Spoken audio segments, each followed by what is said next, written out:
Olá, tudo bem com você? E lá vamos nós para mais um Universiência, o primeiro programa brasileiro de TV aberta e internet, produzido por meio da colaboração entre as TVs e universidades públicas nordestinas. Uma oportunidade para a gente acompanhar a ciência produzida no Nordeste. Vamos ver quais as pesquisas vamos conhecer hoje? Na luta contra a Covid-19, cientistas da Universidade Estadual de Feira de Santana realizam pesquisa com os pacientes assintomáticos. Já na Universidade Federal do Recôncavo da Bahia, pesquisadores desenvolvem um aplicativo que orienta pacientes sobre os sintomas da Covid. E na Universidade Federal de Sergipe, está saindo um estudo sobre os mecanismos de defesa da mandioca.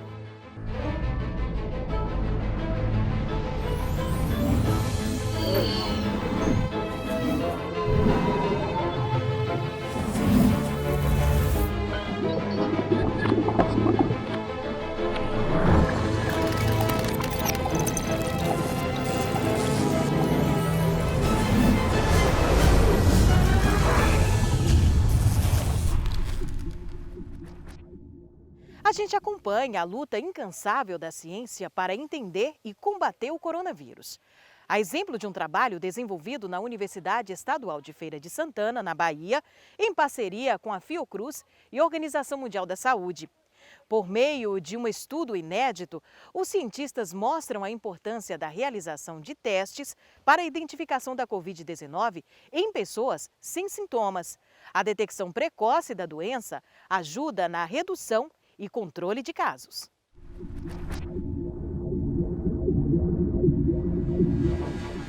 A necessidade de compreender as novas variantes do vírus e identificar pessoas assintomáticas motivaram os pesquisadores da Universidade Estadual de Feira de Santana e da Fiocruz a realizarem uma pesquisa inédita em Feira de Santana, segunda maior cidade do estado da Bahia. Já que Feira de Santana foi a primeira cidade na Bahia a detectar os primeiros casos de SARS-CoV-2, indivíduos com Covid, e devido ao aumento nos indivíduos sintomáticos, o aumento da frequência da variante, a variante Gama, que é a variante também conhecida anteriormente como P1, que foi primeiro caracterizada em Manaus. A primeira pesquisa no Brasil e no mundo que mostra qual a característica do vírus que circula nos indivíduos assintomáticos.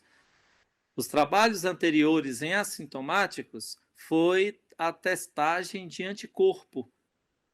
Quando você detecta o anticorpo no indivíduo, você não está detectando o vírus. Você está detectando se o indivíduo já teve o vírus. A pesquisa foi desenvolvida no período de 8 de abril a 18 de maio, aqui em Feira de Santana, e apresentada no último mês de junho, aqui na UFES. Os testes foram realizados em pessoas que não apresentavam nenhum sintoma da Covid e que circulavam em locais de grande movimentação no município. Como nós sabemos que a Covid cursa com indivíduos que podem estar infectados e não apresentar sintomas, nós resolvemos então fazer uma testagem em assintomáticos, já que isso não foi feito em larga escala no Brasil.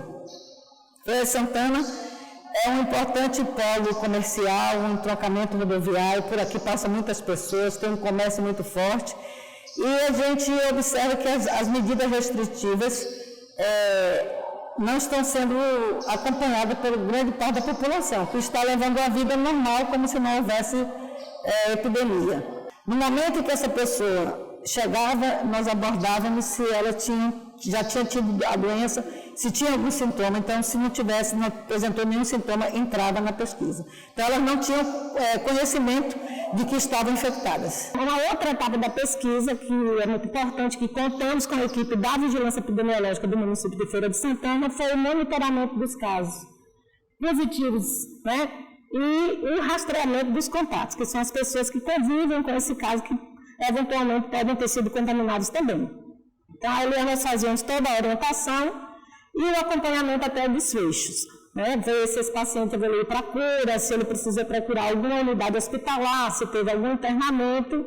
Então, essa foi uma etapa também muito importante né, para a pesquisa. Após esse monitoramento, né, nós estamos agora avaliando os dados desse monitoramento, verificando de fato quais foram as pessoas que permaneceram assintomáticos após a realização do teste e acompanhando os possíveis contatos que também deram positivos. Então, como a professora colocou, é importante a gente saber o percentual dessas pessoas que podem estar infectadas e não sabem que estão infectadas e que podem estar mantendo a transmissão da doença. Entre os resultados da coleta de 1.400 amostras, foram detectadas 154 pessoas infectadas pela Covid-19 e classificadas como assintomáticas.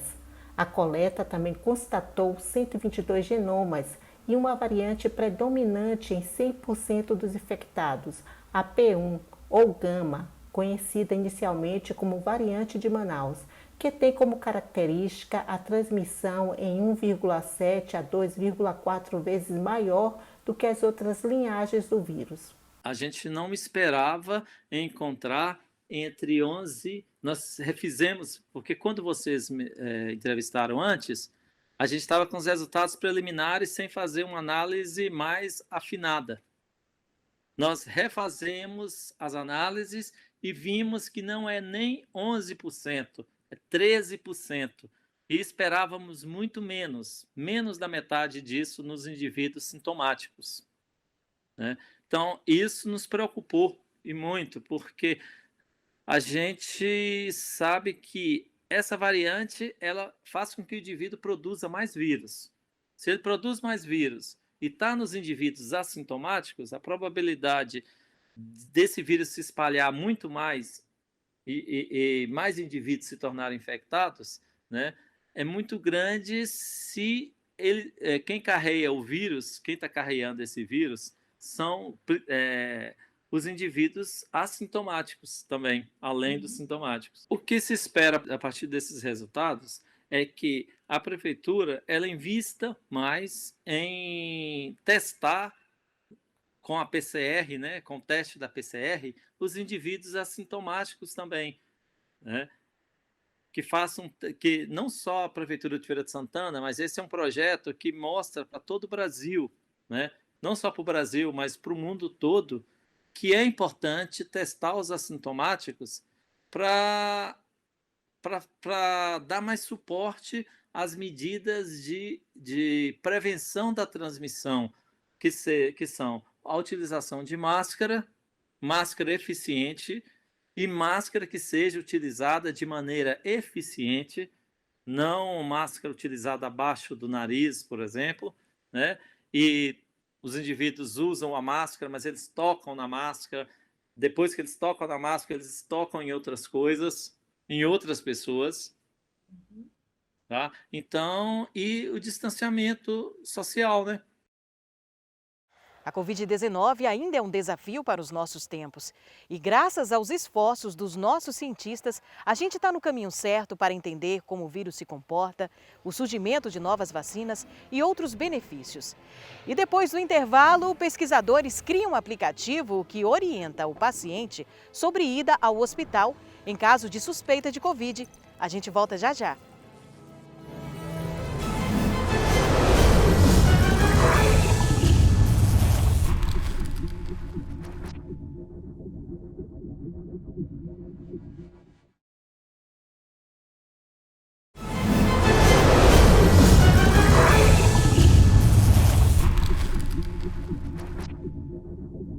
A gente sabe que vive uma realidade bem diferente depois da pandemia.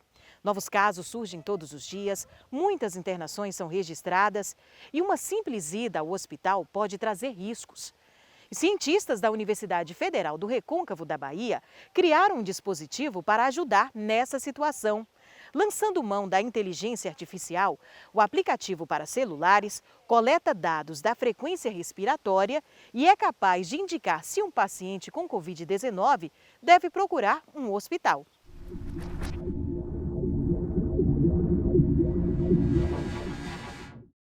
Com o aumento do número de internações e a espera para a abertura de leitos, uma simples ida ao hospital pode ser muito arriscada. Pensando nisso, o professor Igor Miranda coordenou um projeto que deu origem ao aplicativo contra a Covid. Esse projeto, o projeto contra a Covid, ele obviamente surgiu com a ideia de que a pandemia se agravaria. Então, quando a pandemia do coronavírus começou, a gente viu que teria aí uma necessidade de desenvolver tecnologias que pudessem ajudar no combate, né? O aplicativo é um dos resultados que esse projeto de pesquisa produziu.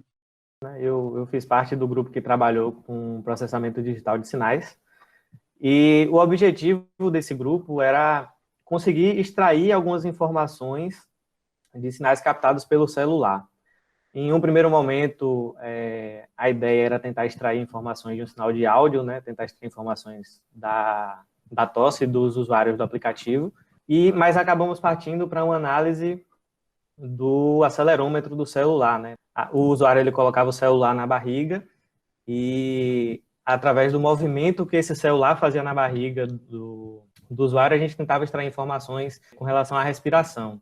Né? E esse é um parâmetro muito importante, inclusive, para definir internação, para definir intubação. A frequência respiratória é um parâmetro importante, então a gente desenvolveu um algoritmo que pode, a partir do celular, medir a frequência respiratória com confiabilidade. Tá? E isso foi testado com simuladores de pacientes, né? São bonecos que respiram como pacientes, e também com voluntários. Aí, na outra parte, a gente desenvolveu esse algoritmo de inteligência artificial usando dados públicos, né, do estado de Alagoas, Espírito Santo e Santa Catarina. Eram dados públicos que tinham informações dos pacientes que tiveram coronavírus, né, confirmados em laboratório, e os sintomas que eles tiveram. E aí, o desfecho, se eles ficaram em isolamento domiciliar, se eles foram internados ou foram entubados ou vieram a óbito. Né? Então, com base nesses dados, a gente desenvolveu um algoritmo que consegue predizer a necessidade de hospitalização com base só nos sintomas informados pelo paciente. Então, esses dois foram os resultados que a gente obteve. E aí, recentemente, a gente publicou um estudo em que esse estudo contém o que hoje é o aplicativo. O aplicativo indica qual o risco de hospitalização que aquela pessoa está no momento, com base nos sintomas que ela está apresentando. Né? E esse acerto ele tem uma taxa de 82% de acerto. O aplicativo ele foi desenvolvido para Android, né? Pensando principalmente na questão do alcance, tentar alcançar ao máximo a população, e principalmente a população de baixa renda. A gente não teve condições de avançar em muitas direções que a gente poderia ter avançado. Né? O recurso ele é um fator limitante muito grande. Sem recurso não existe pesquisa, né? E a gente está vivendo um momento que a pesquisa brasileira sofreu um corte muito acentuado que inviabiliza a maioria das coisas. Então, às vezes o que parece simples precisa ter equipe para desenvolver, para implementar. Mesmo a gente não tendo tido um alcance da população satisfatório nos nossos parâmetros, o desenvolvimento da tecnologia em si já é um resultado importante, porque, primeiro, infelizmente, a gente tem que falar sobre isso, mas podem acontecer outras pandemias, né? Isso é uma coisa, e aí a gente já tem a tecnologia desenvolvida na nossa universidade. Além disso, a gente também sabe que o coronavírus pode continuar aí por um tempo, né? Não necessariamente ele vai ser erradicado. Então, essa tecnologia está aí, né? E ela vai continuar podendo ser usada. E o aplicativo contra a Covid está disponível para celulares com sistema Android. Agora, mudando de assunto, a gente vai falar sobre as defesas na natureza. No meio ambiente, os seres vivos desenvolvem maneiras de evitar ataques externos. E não apenas os animais. As plantas também possuem esses mecanismos de proteção. Há exemplos de espinhos, substâncias tóxicas e cheiros repelentes. Mas nem sempre essas resistências são facilmente identificadas.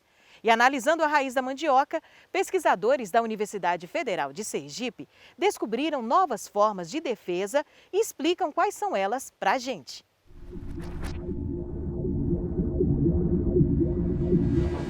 Então, diferente dos animais aí, quando elas se sentem ameaçadas, elas não podem sair correndo, né? Se esconder. Então, como que elas fazem para se defender? Na verdade, existe uma série de mecanismos de defesa, né? As plantas, elas sabem muito bem como se defender. Tem alguns mecanismos que são bastante visíveis, como os espinhos, né, a presença de serosidade, látex, substâncias tóxicas. E existem algumas outras formas de defesa que não são tão visíveis assim. Essa questão que a gente tem trabalhado bastante, que é a questão dos voláteis de defesa, então compostos orgânicos, né, substâncias químicas que as plantas liberam quando elas são atacadas. Essas substâncias elas podem agir repelindo diretamente o herbívoro que está atacando a planta, mas ela pode agir também atraindo os inimigos naturais, né? A gente fala que a planta pede socorro, né? Pede um auxílio para se defender. São as defesas indiretas que a gente chama, feita por outros organismos, né, que não a própria planta. A gente escolheu a mandioca pela importância dela, né, no estado de Sergipe, no Brasil como um todo, né? Muitos produtores ganham, né, a vida plantando mandioca, né, o tanto de produtos que são gerados a partir da mandioca. O principal ácaro herbívoro, que é considerado a principal praga da mandioca, que é o ácaro verde, né, o nome científico dele é Mononicellus thanajoa, é bastante encontrado aqui no estado. Também trabalhamos com outro ácaro, que é um ácaro generalista, que ataca a mandioca, mas também outras plantas, que é o ácaro rajado, é bastante comum, que é o Tetranicus urtica. E aí o terceiro nível trófico que a gente está trabalhando, que é um predador, também é um ácaro. Tá? É um ácaro predador desses ácaros fitófagos, desses ácaros herbívoros. O que nós observamos foi que a planta de mandioca, quando ela é atacada por esses herbívoros, ela produz diferentes misturas de compostos voláteis, que vão diferir tanto daqueles compostos que são emitidos pelas plantas sadias, quanto entre si. Então, cada espécie, ela induz uma mistura diferente de compostos dessa planta. E o que a gente buscou foi verificar se esses compostos podem ser atrativos ou não para essa espécie de inimigo natural, que foi o ácaro predador. Então, ao longo do mestrado, nós observamos o quê? Sim, as plantas, elas emitem compostos diferentes quando atacadas, e esses compostos são, sim, atrativos para o inimigo natural. E, passado o mestrado, eu entrei no doutorado também pelo programa de Ecologia e Conservação, também com a professora Bianca, e no momento nós estamos estudando uma outra defesa indireta da planta, que é o néctar extrafloral. O néctar, a gente está muito acostumado com o néctar floral, né, que é o néctar que atrai os polinizadores, as abelhas, as borboletas, mas algumas plantas, elas produzem esse néctar extrafloral, que é a produção de néctar, mesma substância açucarada, semelhante ao néctar floral, mas é produzido por outras estruturas da planta. A aplicação desse conhecimento é bastante ampla, né? Principalmente na área agronômica, na área biotecnológica. Né? A gente pode aplicar esses produtos, esses compostos orgânicos voláteis sintéticos no campo para atrair esses inimigos naturais, então para auxiliar no controle biológico, né, que é justamente esse controle feito pelos predadores, pelos parasitoides. Tem alguns estudos também recentes falando sobre uma vacinação verde, né, nas plantas, que é justamente expor essas plantas a esses compostos voláteis que induzem esses mecanismos de defesa para auxiliar no sistema imunológico da planta, então já deixar ela mais preparada para um possível ataque. Pode ser aplicado de diversas formas na agricultura para esse controle, né, mais eficiente. O que a gente pretende fazer até o final do doutorado seria terminar a parte de indução do néctar extrafloral e verificar a resposta de mais uma espécie de ácaro herbívoro aos compostos induzidos.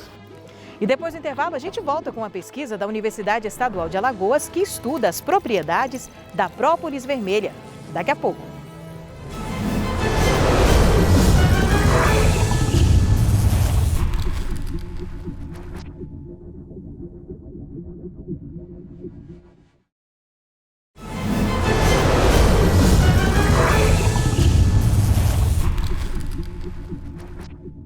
Ao coletarem uma seiva vermelha nos galhos da árvore conhecida popularmente como rabo de bugio, muito comum no estado de Alagoas, as abelhas criam uma própolis diferente. Uma parceria entre universidades públicas de Alagoas deu origem a um projeto interessante: estudar as funções dessa própolis vermelha. A Universidade Estadual de Alagoas, UNEAL, com a Universidade Federal de Alagoas, UFAL, e o Instituto Federal de Alagoas, IFAL, estão desenvolvendo um trabalho conjunto para fomentar o estudo e a produção da própolis vermelha no interior de Alagoas. Esse projeto faz parte do rol de pesquisas desenvolvidas pela Universidade Estadual de Alagoas, a UNEAL, em parceria com o Instituto Federal de Alagoas e a Universidade Federal de Alagoas. Esse projeto tem como objetivo estudar as funções da própolis vermelha, a função bactericida ou bacteriostática. Então, um dos objetivos desse projeto de pesquisa é avaliar a atividade antimicrobiana da própolis vermelha que é produzida aqui no estado de Alagoas. E para avaliar esses extratos, a gente tem a parceria da Universidade Federal e do Instituto Federal também, que compõem essa rede de pesquisa da própolis vermelha aqui no estado de Alagoas. Aqui estamos em Roteiro, uma pequena cidade de 7.000 habitantes. Bastante conhecida pela Praia do Gunga, a Grande Lagoa e as falésias. Mas há também uma outra riqueza natural pouco conhecida.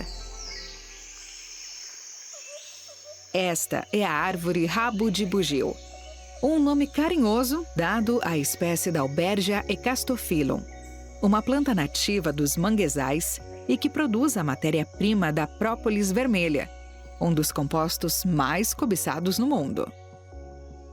Própolis vermelha é criada pelas abelhas.